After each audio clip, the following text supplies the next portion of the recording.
Samtang pa nga ni kanhi Speaker Martin Romualdez na apil sa draft sa Senate Blue Ribbon Committee. Straight to the May point. rauntag maapil ni kay primero na apil nga naman may galang Chis Escudero, nga naman Villanueva, nga ni Jingo Estrada o nga ni Saldico. Wa man mo gawas ang kang Romualdez. Ha?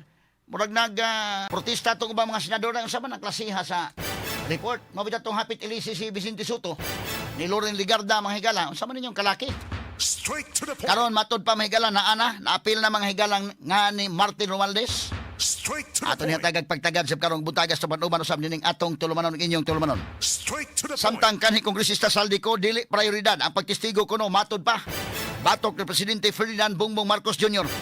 Bisan og giakusahan niya kini nga apil sa isyu sa malusong flood control projects. Straight to the Ang point. iyang priority ron unsaon niya nga di na siya magtago-tago.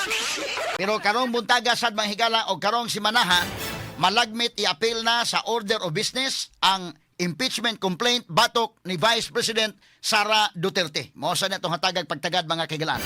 Kini guban pang mga iskutanan niyo mabati exclusive over DYHP RMN Cebu. 612 sa dial sa inyong mga radyo ug sa 93.9 IFM.